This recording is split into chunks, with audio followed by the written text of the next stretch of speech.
मैं बगैर किसी औपचारिकता के वो बुलंद आवाज जो संसद से बाहर तक हिंदुस्तान के कोने कोने गूंजती है तो मोदी सरकार की चूल्हे हिलती हैं।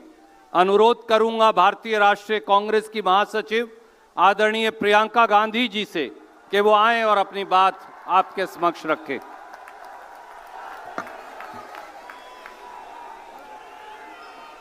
आदरणीय अध्यक्ष महोदय श्री मल्लिकार्जुन खड़गे जी, माता जी श्रीमती सोनिया गांधी जी, बड़े भाई श्री राहुल गांधी जी, मंच पर विराजमान सभी वरिष्ठ नेतागण, सभी कांग्रेस के महासचिव, इंचार्ज सचिव, पीसीसी के अध्यक्ष, माननीय मुख्यमंत्री जी, सबका इस सभा में आज बहुत बहुत स्वागत। और मेरे प्यारे कार्यकर्ता भाइयों और बहनों, दिल्ली की हवा में आप सबका स्वागत। खास तौर से मेरे यूपी के जो भाई बहन हैं, आपने बहुत मेहनत की है, आपको बहुत बहुत स्वागत। कोहरे में आप आज सुबह सुबह ठंड में निकले, मैंने आपके वीडियो देखे, आपकी फोटो देखी, इसके लिए बहुत बहुत धन्यवाद।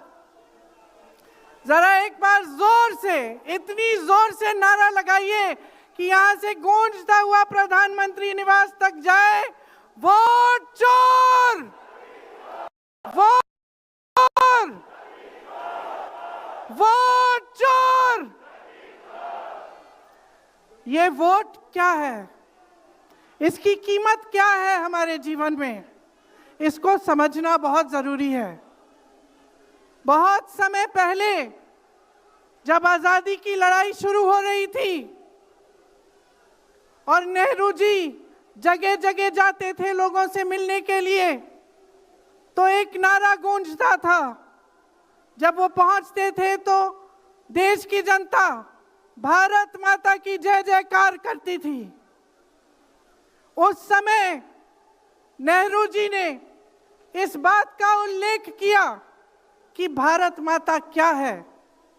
उन्होंने कहा कि भारत की प्राकृतिक संपत्ति, भारत की नदियां, भारत के पहाड़, भारत के खेत तो भारत माता है ही, लेकिन भारत की जनता, भारत का एक एक बेटा, एक एक बेटी, जो इस धरती का पुत्र है, जो इस धरती की पुत्री है, वे सब भारत माता के अंश हैं। वे सब एक तरह से भारत माता ही हैं।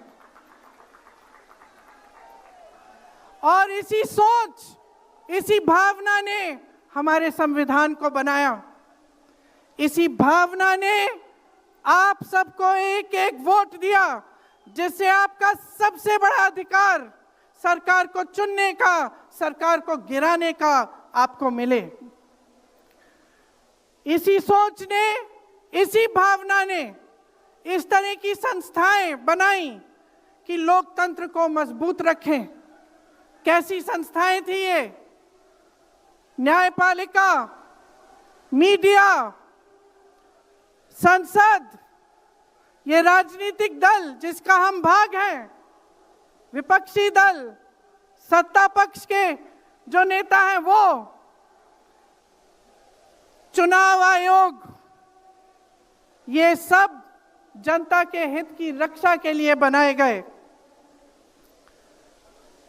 इसीलिए जब आज हम देखते हैं कि इन सब संस्थाओं को कुचला जा रहा है, तो एक एक भारतवासी को उठना चाहिए, जागना चाहिए और ये समझना चाहिए कि जो वार हो रहा है वो सिर्फ इन संस्थाओं पर नहीं, लेकिन हम सब पर, आप सब पर, एक एक देश के पुत्र पर, एक एक देश की पुत्री पर वार हो रहा है।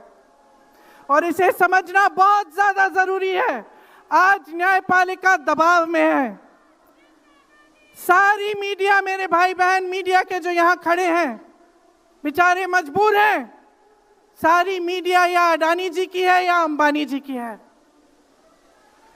आज परिस्थितियां ये है कि पिछले आम आम चुनाव में मुख्यमंत्रियों को जेल में डाला गया, कांग्रेस पार्टी का बैंक अकाउंट बंद कर दिया गया, भ्रष्टाचार के नाम पे तरह तरह के इल्जाम लगाए गए जिसका कोई प्रमाण नहीं है। ईडी भेजी, इनकम टैक्स भेजा, सीबीआई भेजी, और जैसे जैसे जिनका दिल कमजोर था, जो सह नहीं पाए, वो उनकी पार्टी में शामिल हो गए, वैसे वैसे इनकी वॉशिंग मशीन उनको धोकर उनको पाक बनाती रही। आज संसद को देखिए, मुश्किल से एक सत्र में एक दो बहस होती है। और जब हमने कहा, राहुल जी ने मुद्दा उठाया, खड़गे जी ने मुद्दा उठाया कि हमें बहस करनी है चुनाव पे, एसआईआर पे, जिस तरह से वोट चोरी हो रही है उस पे, तो घबरा गए, मानी नहीं बात। अंत में जाकर कैसे माने कि हम वंदे मातरम पर भी चर्चा करेंगे। तो हम संसद में ये बहस करते रहे कि राष्ट्रगीत किसका है, राष्ट्रगीत कैसे बना, राष्ट्रगीत क्यों बना, और जो बड़ी बड़ी समस्याएं हैं जिससे आप जूझ रहे हो, बेरोजगारी, महंगाई, पेपर लीक, उसके बारे में चर्चा करने की हिम्मत नहीं है। हिम्मत क्यों नहीं है?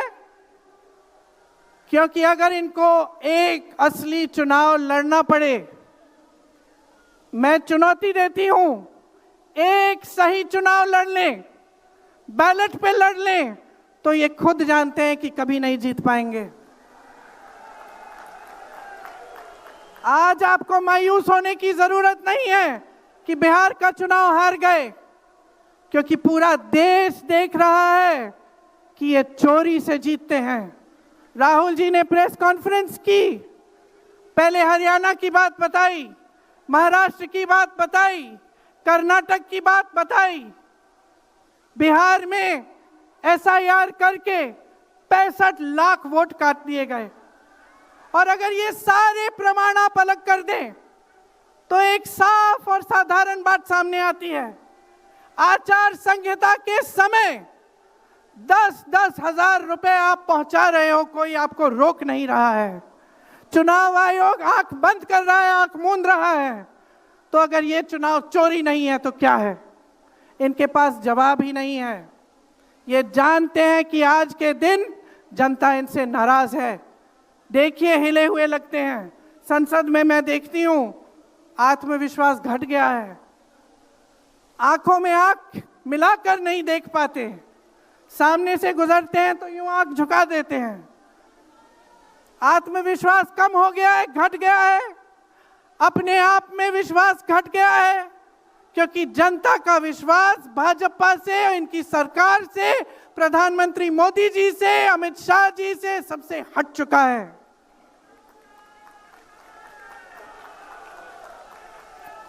आज इनको चुनाव आयोग की जरूरत है। चुनाव आयोग के बिना ये चुनाव नहीं जीत सकते।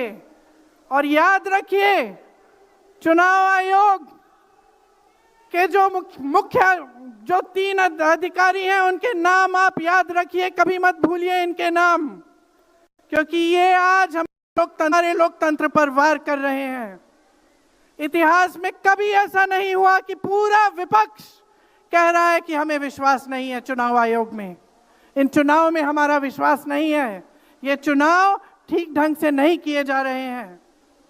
चुनाव की घोषणा से लेकर वोटर लिस्ट, आचार संहिता, प्रचार, मतदान, मतगणना, ईवीएम और नतीजे से तक हर कदम को, हर चीज को संदिग्ध बना दिया है इन्होंने।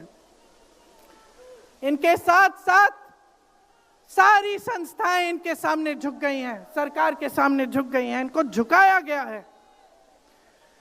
राहुल गांधी जी ने बिहार चुनाव में लंबी यात्रा की एसआईआर के खिलाफ। क्यों की? क्योंकि एसआईआर में ये वोट काटकर चुनाव का नतीजा अपने पक्ष में करना चाह रहे थे। अब यूपी में शुरू हो गया है, 3 करोड़ नाम काटे गए हैं यूपी में। कितना योग्य है ये चुनाव आयोग भाजपा के लिए।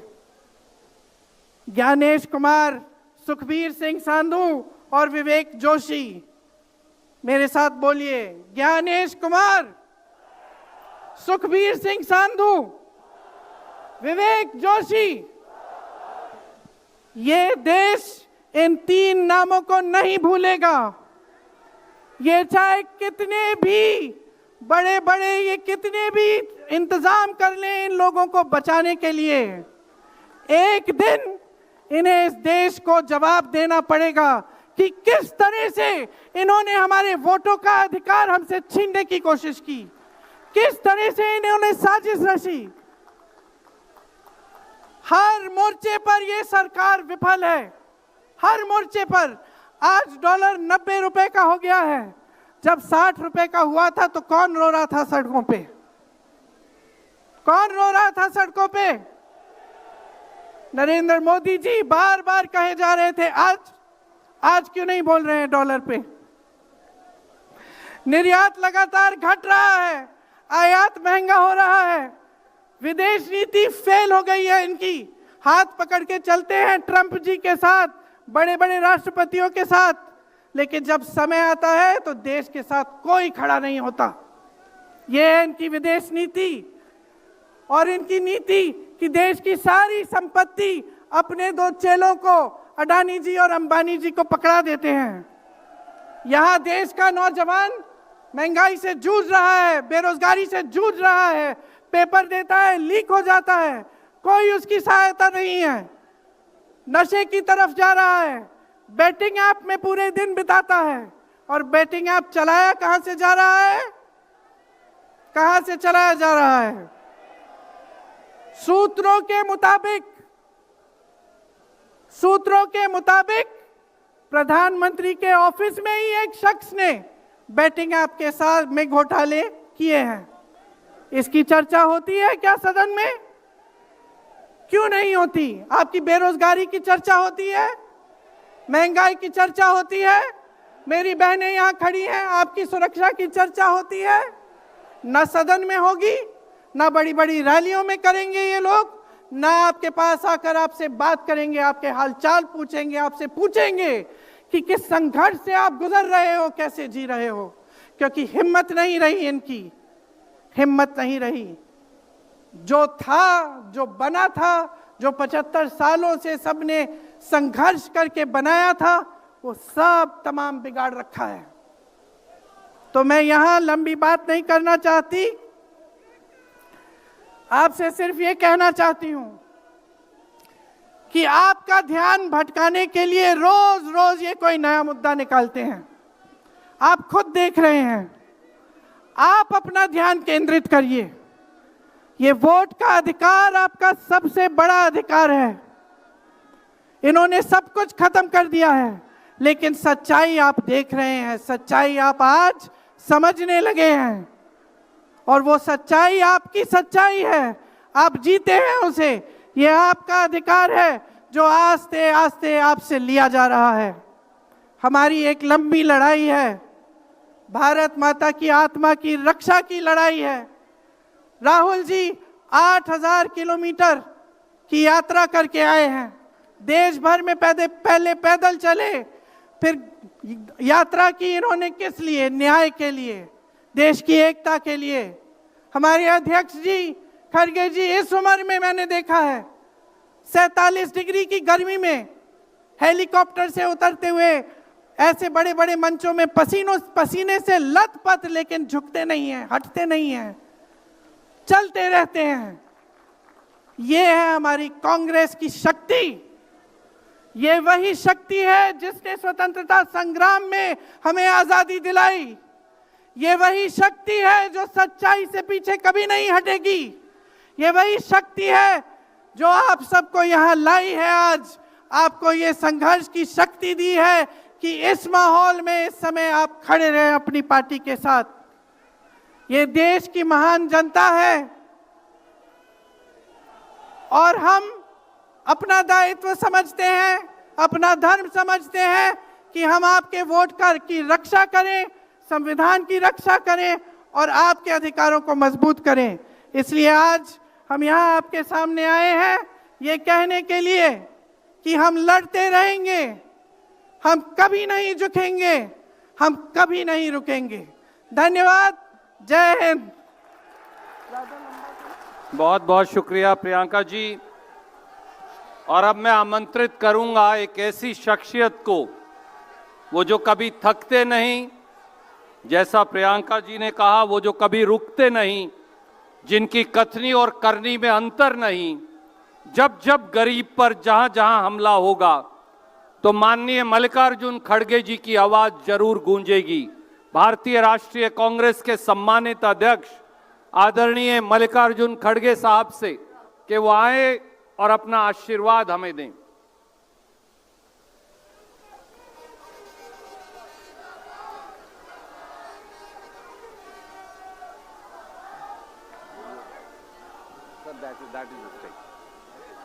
राहुल जी ने कहा कि वो पहले बोलेंगे और आपसे अपनी बात रखेंगे। आदरणीय राहुल गांधी जी।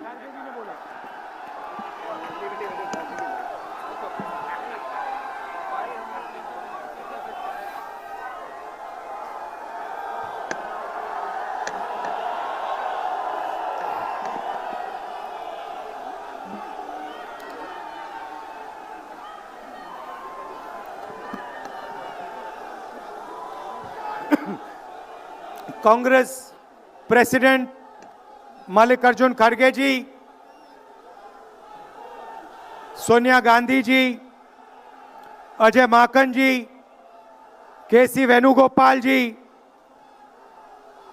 काजी निजामुद्दीन जी, देवेंद्र यादव जी, CWC के members, chief ministers, PCC presidents, CLP leaders,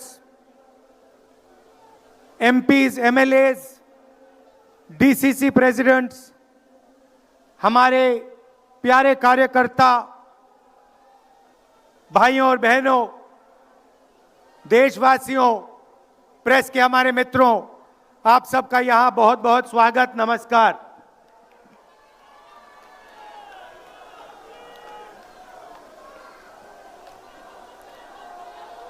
अभी जब मैं गाड़ी में आ रहा था तो गाड़ी में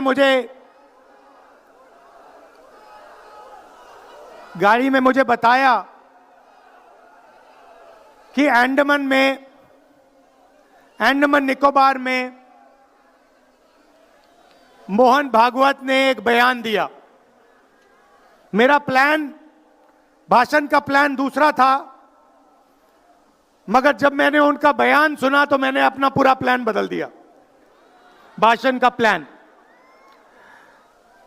गांधी जी कहते थे कि सत्य सबसे जरूरी चीज है। हमारे धर्म में सत्य को सबसे जरूरी माना जाता है। आपने सुना होगा सत्यम शिवम सुंदरम, सुना है? हमारे धर्म में कहा जाता है सत्यम शिवम सुंदरम। आपने सत्यमेव जयते भी सुना होगा, सुना है? अरे भाई कांग्रेस के कार्यकर्ता हो, सुना है?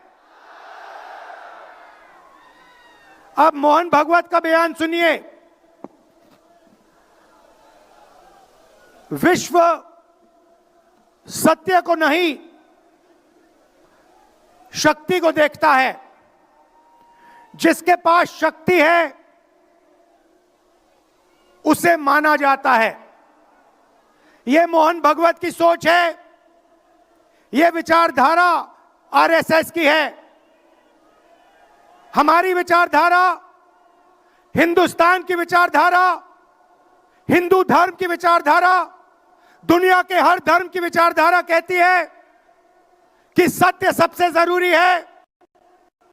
और भगवत कहता है सत्य का कोई मतलब नहीं है, सत्ता जरूरी है। इस बात की लड़ाई हो रही है हिंदुस्तान में।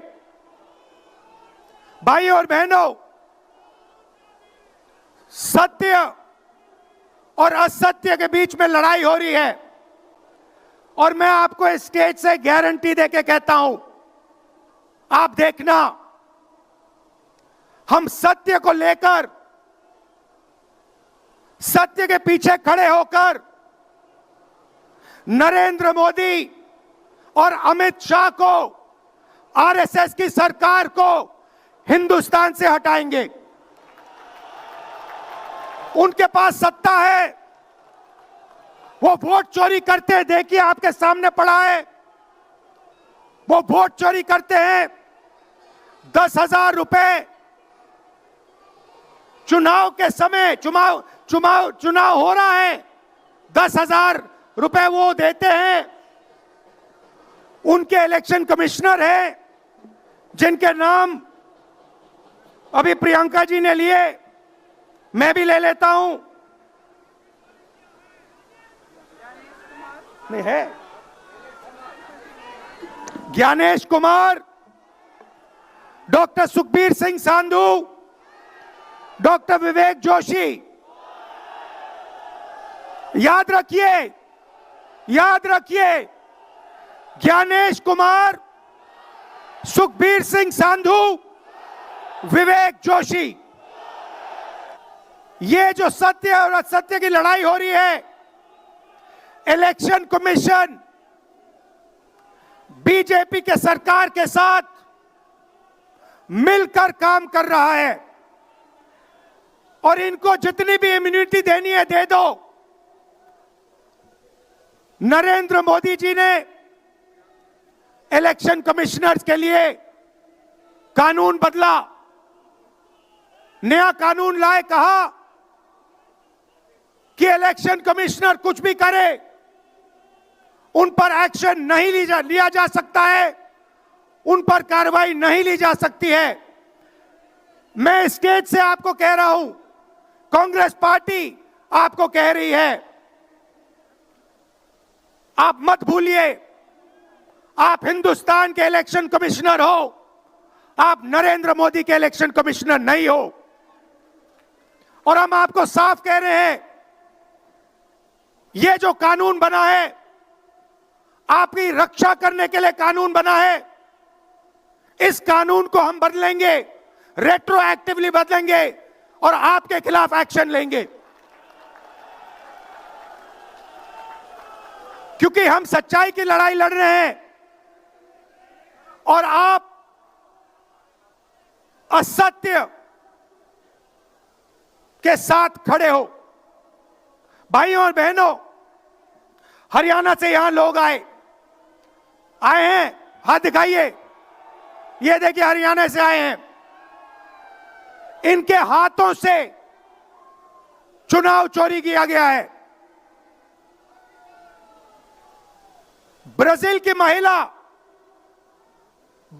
महिला 22 बार हरियाणा की वोटिंग लिस्ट में दिखाई देती है।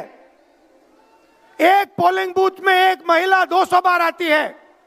बीजेपी के नेता यूपी से आकर हरियाणा में वोट करते हैं, उधर भी उनका वोट है, इधर भी उनका वोट है। लाखों डुप्लीकेट वोटर हैं। मैंने प्रेस कॉन्फ्रेंस किया और ये जो 3 शख्स हैं, ज्ञानेश कुमार, सुखबीर सिंह सांधू, विवेक जोशी, इन्होंने कोई जवाब नहीं दिया। हमने एलिगेशन किया, हमने उनसे सवाल पूछा, आप हमें समझाइए ब्राजील की महिला कैसे वोटर लिस्ट पे, एक महिला 200 बार क्यों आती है, एक घर में 500, 600, 700 वोटर क्यों मिलते हैं, उत्तर प्रदेश से बीजेपी के नेता हरियाणा में वोट क्यों डालते हैं, कोई जवाब नहीं मिला। और पार्लियामेंट हाउस में कुछ ही दिन पहले कांपते हुए, ऐसे हाथ कांप रहे थे, अमित शाह जी उनकी सफाई देते हैं। आपने देखा होगा देखा, मैंने उनको सीधा चैलेंज किया कि आइए पार्लियामेंट में, आपने मेरी प्रेस कॉन्फ्रेंस की बात की, आइए डिबेट करते हैं, देश को दिखाते हैं सच कौन बोल रहा है। ये आप भूलिए मत, ये देश सच का देश है, सत्य का देश है। आपके पास